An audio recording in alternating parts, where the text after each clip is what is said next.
Say you've been given a choice of 3 brownies. One looks, well, edible. You'd probably eat it. One looks great. You'd definitely eat it, or at least taste it. However, this last one, if you're like me, you don't even want to look at it, much less taste it, even if someone assures you that it's good. In the culinary arts, presentation is everything, even if the ingredients or the contents are the same. In speech delivery, presentation is everything too. And that's what this video lecture focuses on: how you deliver your content in a speech, or the importance of presenting your content in at least a competent manner. While both content and delivery are important, if you have a poor or incompetent presentation style, like this sad-looking brownie, your audience won't be willing to taste the content of your speech. Even if you can't deliver your speech in the flashier brownie style or presentation style, your delivery must be at least tolerable or competent, or we won't get to the content of your speech. We will focus this video around the importance of a competent delivery style, common questions audiences ask themselves when watching a speaker, and then match the delivery characteristics to each of those questions. You should recall the various characteristics of delivery: vocal delivery, eye contact, body movement, and personal appearance. An ineffective delivery, or an incompetent one, uses one or more of these negatively. At their worst, they can act as noise, interfering with our ability to process the content or the information. Take excessive weight shifting as an example, which can be so distracting that you focus on the weight shifting rather than listening to the speech. Or fidgeting, or clothing of a material that is too busy or has inappropriate designs that make it difficult to pay attention to what is being said. However, while one or more of the speaker's delivery characteristics might not completely distract you, it can be used so poorly that you decide it's not worth listening to the speech. Consider eye contact. If the speaker is reading off notes and rarely looks at the rest of the audience, you might question the speaker's commitment and preparation. So why listen to the speech? Or if there's a lack of vocal variety, a monotone speaking style, that makes the speech so boring that you stop listening to it. Does the speaker have to exhibit all of these negatively to be viewed as an incompetent speaker?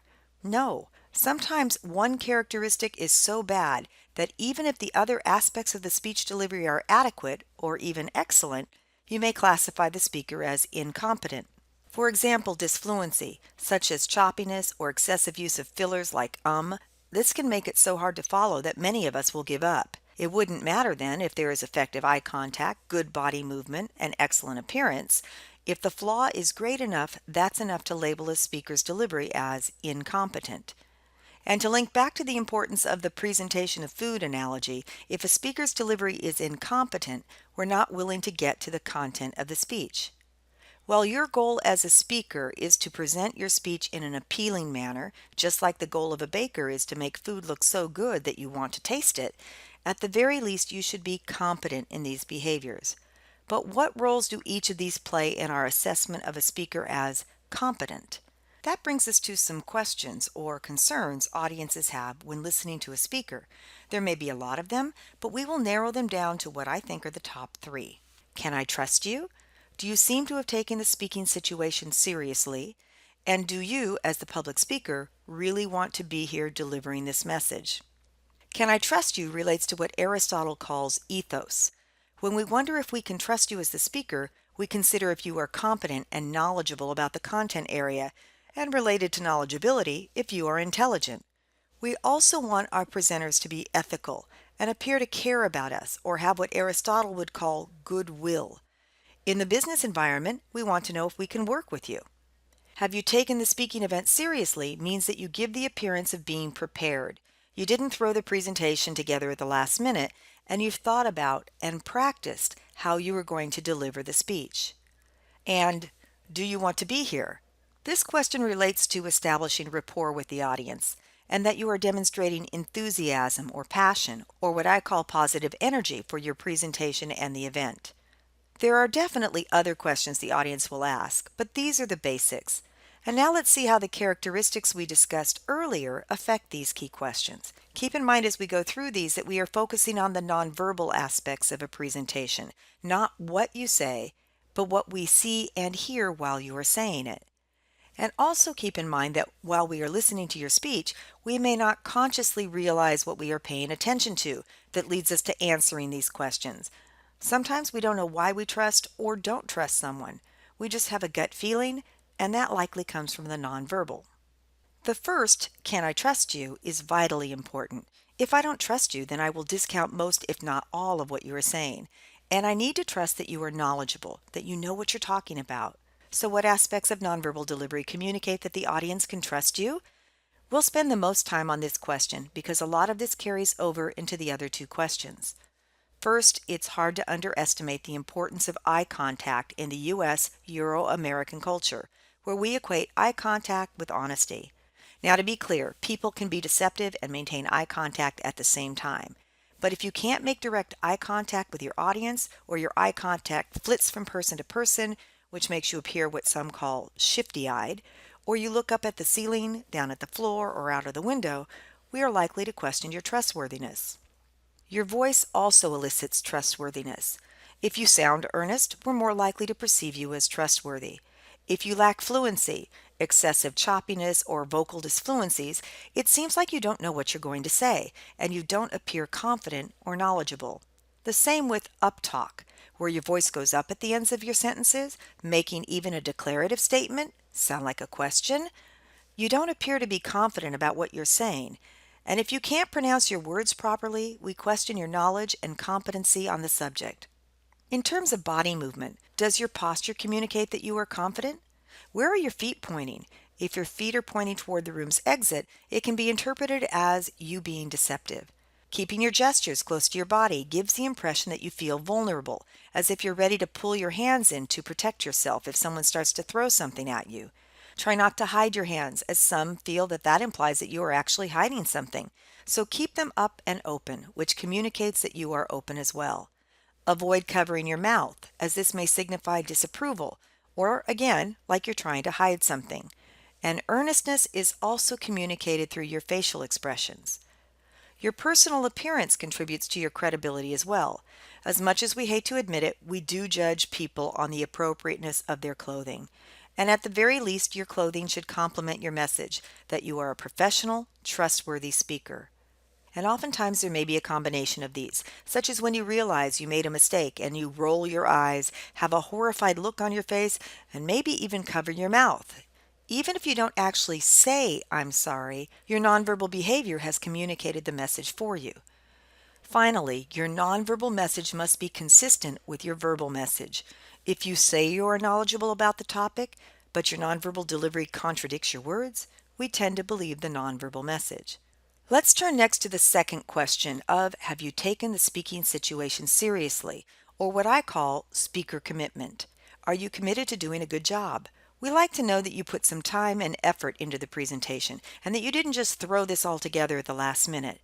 As your audience, we feel that we and the event are important and should be taken seriously.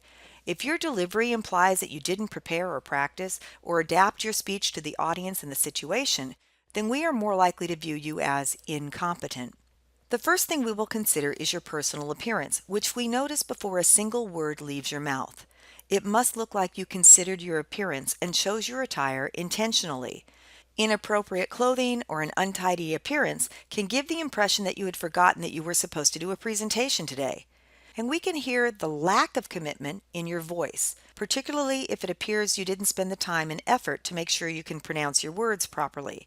You may sound flippant or apathetic, or like you are just plowing your way through an assignment, trying to get it over with as fast as you can. Excessive choppiness or fillers, as well as lack of energy, passion, or sincerity, communicates lack of concern for the speaking situation and the audience. Your eye contact communicates how seriously you've taken the speech. If you keep looking out a window, or you may be avoiding making eye contact with us, perhaps you're embarrassed that you didn't prepare as much as you should, or reading off your notes or the projection screen. You didn't think it was worth knowing your speech so that you didn't have to have your entire outline as a presentation aid, which is helping you rather than helping us. And how you use your body can communicate that you've practiced or not. If you've taken the speaking situation seriously, you likely have spent time thinking about how you would use your body to complement the speech. And that leads us right into the third question. Does it look like you want to be here? You'll find a lot of the behaviors we've talked about for the first two questions also show up here. In particular, your voice communicates your enthusiasm, sincerity, or passion for the message of your speech, as well as how you feel about being at the communication event and with this audience. If you come off bored or apathetic, then why should we listen to you? Your gestures also communicate your desire to be here. Lack of gestures often equates to lack of enthusiasm.